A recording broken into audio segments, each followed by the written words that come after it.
তোমরা মানুষের উপর অত্যাচার করো, অন্যায় করো। আল্লাহ বলেন না, আল্লাহ বলছেন এটা হারাম। আল্লাহ ছাড়া অন্য কাউকে ভয় করার কোনো দরকার নাই। আমি অন্য কাউকে পড়ুয়া করি না। আসসালামু আলাইকুম ওয়া রাহমাতুল্লাহি ওয়া বারাকাতুহু। সমস্ত প্রশংসা একমাত্র মহান আল্লাহ সুবহানাহু ওয়া তাআলার জন্য।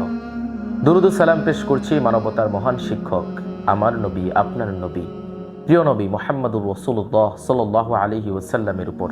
আমরা সবাই পড়ি সাল্লাল্লাহু আলাইহি ওয়াসাল্লাম। আমরা আজকে একটি গুরুত্বপূর্ণ বিষয় নিয়ে কথা বলবো, যে এই বিষয়টির নাম হচ্ছে জুলুম।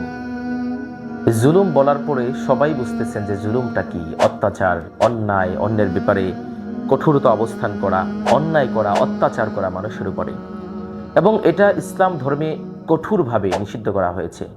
এই জুলুম করার ব্যাপারে, যে জুলুম যে মানুষের উপর করা যাবে না, আল্লাহ সুবহানাহু ওয়া তাআলা নিষেধ করেছেন মানুষের প্রতি জুলুম করা যাবে না। আমরা এটা সবচেয়ে বেশি করি, এবং এই জুলুমের ব্যাপারে আল্লাহ রাব্বুল আলামিন বিশাল আলোচনা করেছেন। কোরআনুল কারীমের মাঝে বলে দিয়েছেন, বিশ্বনবী মুহাম্মদ সাল্লাল্লাহু আলাইহি ওয়াসাল্লাম হাদিসের মাঝেও বলেছেন যে এই জুলুমের ব্যাপারে যে কতটা গুরুত্বপূর্ণ এই জুলুম, এবং এই জুলুমটা মানুষের প্রতি যে যারা করে এটার ব্যাপারে কত বেশি শাস্তি এবং কঠোরভাবে যে নিষেধ, এটা আজকে আমরা ইনশাআল্লাহ একাধারে আলোচনা করব। জুলুমের ভয়াবহতা সম্পর্কে আল্লাহ সুবহানাহু ওয়া তাআলা পবিত্র কোরআনুল কারীমে ইরশাদ করেন, ইন্নাল্লাহা লা ইয়াজলিমুন নাসা শাইআন ওয়ালাকিন্নান নাসা আনফুসাহুম ইয়াজলিমুন। আল্লাহ রাব্বুল আলামিন সূরাতুল ইউনূসে আল্লাহ বলছেন, আল্লাহ জুলুমকে নিষিদ্ধ করেছেন। আল্লাহ জুলুম করেন না, বরং মানুষ নিজের উপর নিজে জুলুম। আল্লাহ তাআলা মানুষের উপর জুলুম করেন না। আল্লাহ তাআলা কোনো বান্দার প্রতি, আল্লাহ রাব্বুল আলামিনের কোনো বান্দার প্রতি কখনোই তিনি জুলুম করেন না, বরং মানুষ অন্যের প্রতি জুলুম করে, অথবা নিজেরা নিজেদের উপর জুলুম করে। আমরা আল্লাহ তাআলার বিধান যখন অমান্য করি, এই কাজটা যখন করি, আমরা নিজেরা নিজেদের উপর জুলুম করি। এবং অন্যের ব্যাপারে আমরা অন্য মানুষের উপর যতটা জুলুম করি বলায় প্রকাশ করা যায় না। এটা আমি ভাষায় প্রকাশ করতে পারবো না যে মানুষ মানুষের উপর কতটা জুলুম করে। যে কোনো কাজের মাধ্যমে মানুষ জুলুম করে থাকে, কথার মাধ্যমে, কাজের মাধ্যমে, কথা বলার মাধ্যমে, যে কোনোভাবে মানুষকে জুলুম করে, অত্যাচার করে। আজকে সমাজে যারা প্রভাবশালী ব্যক্তি, যাদের দাপট আছে, যাদের টাকা পয়সা, ধন সম্পদ বেশি আছে, তারা গরিবের উপর দাপট খাটায়, গরিবের উপর জুলুম করে। আজকে একটু যদি আপনারা আমাদের সমাজের দিকে একটু তাকান, একজন রিক্সাওয়ালা, একজন ভ্যান চালক, তার উপর মানুষ যতটা জুলুম করতে পারে, একজন প্রভাবশালী মানুষের উপর কখনোই মানুষ এই জুলুম করতে পারে না। কিন্তু কেন? আল্লাহ রাব্বুল আলামিন তো জুলুমকে নিষেধ করেছেন যে কারোর উপর কেউ জুলুম করতে পারবে না। আল্লাহ নিজে কারোর উপর জুলুম করেন না। তাহলে আমরা কেন মানুষের উপর জুলুম করব, মানুষের উপর অত্যাচার করব, মানুষের উপর অন্যায় করব, যে জায়গায় আল্লাহ একজন বান্দার প্রতি জুলুম করেন না? আপনার কত বড় সাহস, আমার কত বড় সাহস হয়ে যায়, আমরা কত বড় সাহস করে ফেলি যে আমরা অন্য একজন মানুষের ব্যাপারে অন্যায় করি, জুলুম করি, অপবাদ দিই, অত্যাচার করি তার ব্যাপারে। একজন সাধারণ মানুষ হওয়ার পরে তার উপর আমরা যে জুলুম করি, অত্যাচার করি। আজকে একজন রিক্সাওয়ালা যদি আপনার কাছে 10 টাকা বেশি চায়, আপনি তার উপর জুলুম করবেন। বরঞ্চ মাঝে মাঝে এমন হয় যে সে তাকে আপনার সঠিক ভাড়াটা দেওয়ার জন্য সে বলছে, কিন্তু তার উপর আপনি জুলুম করছেন। কিন্তু কেন? আল্লাহ রাব্বুল আলামিন আপনাকে দিয়েছেন, একজন খেটে খাওয়া মানুষের উপর আপনি জুলুম করতে পারেন না। আপনি আপনার ভাইয়ের প্রতি জুলুম করতে পারেন না। আপনার বাবা মারা যাওয়ার পরে আপনার সম্পদের বন্টন করতে হবে সঠিকভাবে, আপনি সেখানে করছেন না। আপনি বড় ভাই হিসাবে আপনি যদি তার অন্য একজন ভাইয়ের সম্পদ তার কাছ থেকে অত্যাচার করে লুটে নেন। আবার এমনও হয়, আমার ভাই মারা গিয়েছে কিন্তু ভাতিজা আছে, তার প্রতি আমরা আরো বেশি জুলুম করি, তাকে আমরা দেই না, সম্পদ দিই না, বরঞ্চ সেই সম্পদ আমরা যারা চাচারা আছি, আমরা নিজেরা এই সম্পদ বক্ষণ করি। কিন্তু এই বক্ষণ করা আপনার তো হক না। কিয়ামতের কঠিন ময়দানে ওই সম্পদ আপনার জন্য কাল হয়ে দাঁড়াবে। কিয়ামতের কঠিন ময়দানে ওই সম্পদ আপনার জন্য আল্লাহর কাছে নালিশ করবে, আল্লাহর কাছে বিচার রায় করবে, কাঠগড়ায় দাঁড় করাবে, আদালতে দাঁড় করাবে। আপনার ভাতিজা আপনারকে কাল কিয়ামতের কঠিন ময়দানে আল্লাহর আদালতে দাঁড় করাবে। কেন করাবে? কারণ আপনি তার উপর জুলুম করেছেন, অত্যাচার করেছেন, অন্যায় করেছেন। কিন্তু আপনার করা উচিত ছিল কি? তার সাথে আপনার সঠিক বন্টনটা দরকার ছিল, কিন্তু আপনি সেই সঠিক বন্টন করছেন না। আপনি তার উপর জুলুম করছেন। আমরা কথা বলার মাধ্যমে মানুষের উপর জুলুম করি। আমরা মানুষকে ভালো চোখে দেখতে পারি না। আমরা মানুষকে বিভিন্ন সময় কথার মাধ্যমে তাদের উপর জুলুম হয়। একটা মানুষ একটা কাজ করে নাই, তার ব্যাপারে আমি খুব কঠোরভাবে এই কাজটা চাপিয়ে দিলাম, অন্যায় করলাম, অত্যাচার করলাম তার উপরে, এটা জুলুম। কাজের মাধ্যমে আমি তাকে আঘাত করি, আমি তাকে মারি, এটা জুলুম। আল্লাহ রাব্বুল আলামিন আপনাকে আজকে ক্ষমতা দিয়েছেন, আপনি ক্ষমতাধর, আপনি যে কোনো মানুষের উপর আপনার ক্ষমতা প্রয়োগ করতে পারবেন না, এটা নিষেধ, হারাম। কিন্তু আপনি সেটা করছেন। কাল কিয়ামতের কঠিন ময়দানে কি আপনার জবাবদিহি করতে হবে না? একটাবার চিন্তা করেন, যে মানুষগুলো জুলুম করে, অন্যায় করে, অত্যাচার করে মানুষের উপরে, কেন আমরা দেখি নাই আমাদের অবস্থানগুলো? আমাদের দেশ কিংবা বাহিরের দেশগুলোর কথাও যদি চিন্তা করেন, যারা শাসক গোষ্ঠীরা থাকে তারা মানুষের উপর প্রচুর পরিমাণে জুলুম করে, অত্যাচার করে, অন্যায় করে। কিন্তু একটা কথা মনে রাখবেন, আল্লাহ ছাড় দেন কিন্তু ছেড়ে দেন না। আপনি মানুষের উপর জুলুম করবেন, আজকে করতেছেন, একদিন, 2 দিন, 3 দিন, 1 বছর, 2 বছর, 1 যুগ পার হয়ে যাবে, আপনি মানুষের উপর জুলুম করবেন। কিন্তু আল্লাহ তাআলার ফয়সালা যখন চলে আসবে, আপনি সে যে জুলুম করেছেন ওই জুলুমের শাস্তি পৃথিবীতে আপনি ভোগ করবেন, কিয়ামতের কঠিন ময়দানে সেই জুলুমের শাস্তি আপনি ভোগ করতে হবে। আপনি এজন্য জুলুম করতে পারবেন না মানুষের উপরে, আল্লাহ তাআলা এটা নিষেধ করেছেন। আল্লাহ রাব্বুল আলামিন কুরআনুল কারীমের আরেকটি আয়াতের মাধ্যমে বলেন, ফাকুদি আদাবিরুল কওমিল্লাযীনা যালামু ওয়ালহামদুলিল্লাহি রাব্বিল আলামিন। আল্লাহ তাআলা বলছেন, অতঃপর যারা জুলুম করেছে তাদের ধ্বংস করে দেওয়া হয়েছে, সমস্ত প্রশংসা আল্লাহ তাআলার জন্য যিনি জগৎ সমূহের প্রতিপালক। আর যারা জুলুম করে আল্লাহ রাব্বুল আলামিন তাদেরকে ধ্বংস করে দেন।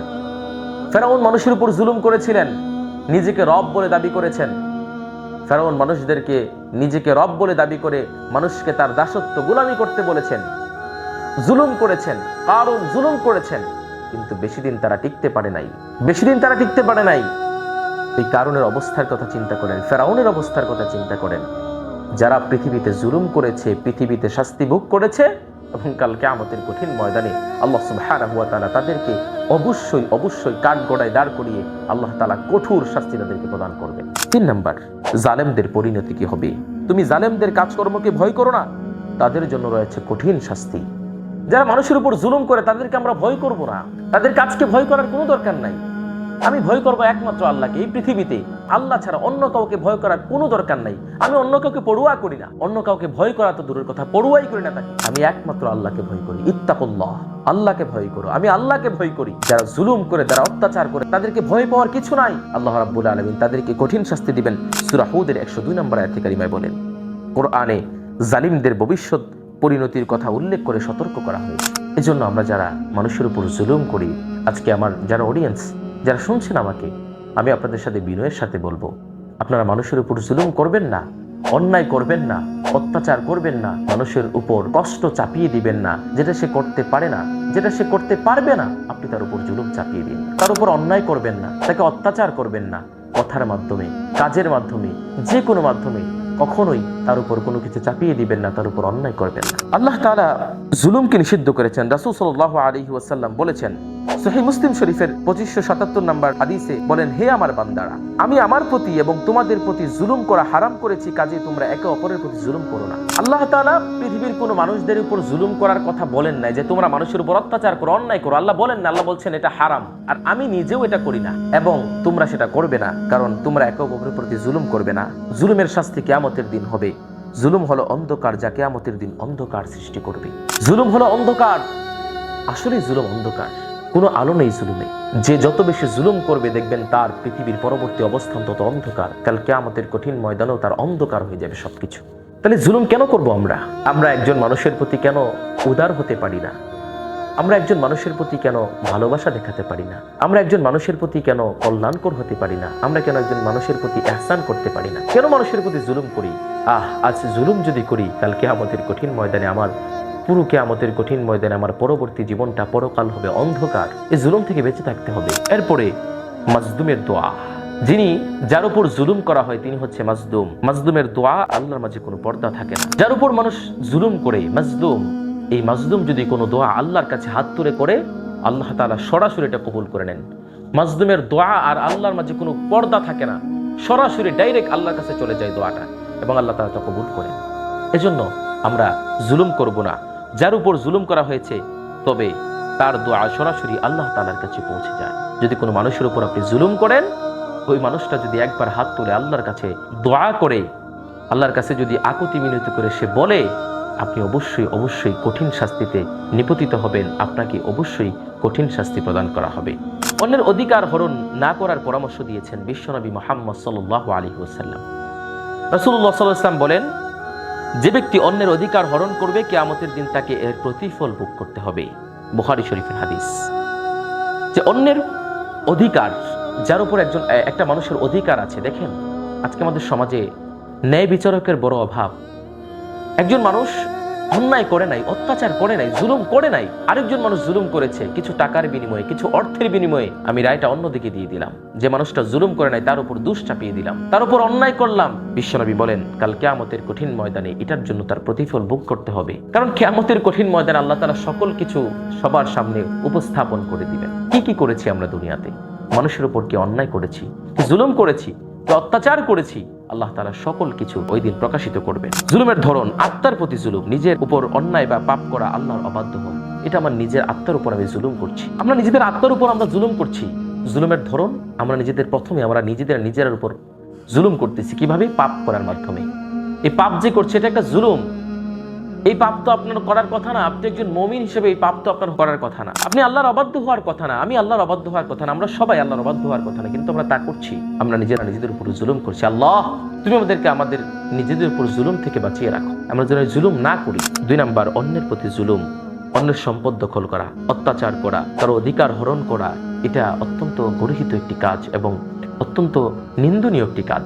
যে আমি অন্যের প্রতি জুলুম করছি, অন্যের সম্পদ ভক্ষণ করছি, অন্যের সম্পদ অপহরণ করছি, অন্যের সম্পদ দখল করছি, এই জুলুম করা যাবে না। আল্লাহর প্রতি আমরা কিভাবে জুলুম করি? ইয়া বুনাইয়া লা তুশরিক বিল্লাহ ইন্নাশ শিরকা লাযুলমুন আযীম। আল্লাহর সাথে শিরিক করো না, যা সবচেয়ে বড় জুলুম। কারণ শিরিক হচ্ছে আল্লাহ তাআলার সাথে আমরা যে শিরিক করি, কেউ যদি শিরিক করে আল্লাহর সাথে কাউকে অংশীদার করে, নিশ্চয়ই শিরিক হচ্ছে সবচেয়ে বড় জুলুম। আল্লাহ তাআলার সাথে জুলুম করা হয়। মানুষের প্রতি তো মানুষ জুলুম করেই, আর যদি আল্লাহ সুবহানাহু ওয়া তাআলার সাথে জুলুম করিস, আল্লাহ তাআলার সাথে শিরিক করে, সবচেয়ে বড় জুলুম। পৃথিবীর সকল কিছুর গুনাহ আল্লাহ তাআলা ক্ষমা করে দেন, কিন্তু শিরিকের গুনাহ আল্লাহ তাআলা কখনো ক্ষমা করেন না। এজন্য আমরা বলতে পারি যে এই কাজটা যে আমরা করি, দেখেন, আল্লাহর প্রতি যদি আমরা জুলুম করি, আল্লাহর সাথে যদি অন্য কাউকে শরীক করি, আমরা আজকে মাজারে যাই, আল্লাহ ছাড়া অন্য কারো কাছে গিয়ে চাই, আল্লাহ ছাড়া অন্য কারো কাছে চাওয়া এটা হারাম, পৃথিবীর কেউ দিতে পারবে না, আল্লাহ যেটা দিবেন সেটাই। তাহলে আমরা কেন আল্লাহর সাথে শিরিক করি? আল্লাহর সাথে শিরিক করব না, কারণ এটা সবচেয়ে বড় জুলুম। জুলুম থেকে বাঁচার জন্য আমরা কিছু উপায় আপনাদের কাছে বলে দিব। 1 নাম্বার হচ্ছে আল্লাহ তাআলার কাছে ক্ষমা চাওয়া এবং তওবা করা। যে আল্লাহ, মানুষের উপর জুলুম করেছি, মানুষের হক নষ্ট করেছি, কিন্তু বান্দার হক যদি আপনি নষ্ট করেন, বান্দার হক বান্দাকে বুঝিয়ে দিবেন, বান্দার হক বান্দাকে বুঝিয়ে দিবেন এবং বান্দার কাছে ক্ষমা চাইবেন। যদি ওই হক আপনি আদায় না করতে পারেন, আপনার কাছে যদি ওই সম্পদ না থাকে, তাহলে তার কাছে ক্ষমা চেয়ে তার কাছ থেকে মাপ চেয়ে নেন, আল্লাহ তাআলার কাছে তওবা করেন, আল্লাহ তাআলার কাছে আমরা ক্ষমা চাইব এই জুলুমের জন্য। 2 নাম্বার, যার প্রতি জুলুম করা হয়েছে তার কাছে আমরা ক্ষমা চাইব। ওই যে বললাম, বান্দার হক, যার প্রতি আমরা জুলুম করেছি, অন্য ভাইয়ের প্রতি জুলুম করেছি, আমার বোনের প্রতি জুলুম করেছি, আমার আত্মীয় স্বজনের সাথে আমি জুলুম করেছি, আমার অন্য ভাইদের, মুসলমান ভাইদের সাথে আমি জুলুম করেছি, আমি তার কাছে গিয়ে ক্ষমা চাইব। সে যদি ক্ষমা করে দেন, তাহলে তো আলহামদুলিল্লাহ, কাল কিয়ামতের কঠিন ময়দানে আল্লাহ তাআলা হয়তো আমাকে শাস্তি থেকে বিরত রাখবেন। 3 নাম্বার, অন্যের অধিকার যথাযথভাবে আমরা ফিরিয়ে দিব। যার উপর আমরা জুলুম করেছি তার অধিকার আমরা যে হরণ করেছি আমরা তা ফিরিয়ে দিব। 4 নাম্বার, ন্যায় প্রতিষ্ঠা করা এবং মাজলুমের সাহায্য করা। ন্যায় প্রতিষ্ঠা করা, ন্যায় বিচার করা এবং মাজলুম যারা ছিলেন, যারা মাজলুম, তাদেরকে সাহায্য করা। আজকে আমাদের মুসলমান ভাইরা যেখানে মাজলুম আছেন তাদেরকে আমরা সাহায্য করব, কারণ তাদের প্রতি জুলুম করা হচ্ছে। মাজলুমদেরকে সাহায্য করলে আল্লাহ তাআলা অবশ্যই তার কাল কিয়ামতের কঠিন ময়দানে তার প্রতিদান দিবেন ইনশাআল্লাহ। আমরা এই জুলুম থেকে বেঁচে থাকবো, কারণ জুলুম একটি মারাত্মক ধরনের গুনাহ, যেটা কবিরা গুনাহ। আল্লাহ তাআলা যেটাকে হারাম করেছেন, নিষেধ করেছেন। আমরা সবাই যেন এই জুলুম থেকে বেঁচে থাকতে পারি। আল্লাহ, তুমি তৌফিক দান করো। আমরা আল্লাহর কাছে তওবা করি। আল্লাহ, যারা আমরা জুলুম করেছি অন্যের প্রতি, আল্লাহ তাআলা তুমি আমাদেরকে ক্ষমা করো। আমরা যেন পরবর্তী সময়ে আজকের পর থেকে আমরা যেন কখনোই মানুষের প্রতি জুলুম না করি। আল্লাহ, তুমি সে তৌফিক দান করো, আমাদেরকে কবুল করো। আমিন। আসসালামু আলাইকুম ওয়া রাহমাতুল্লাহি ওয়া বারাকাতুহু।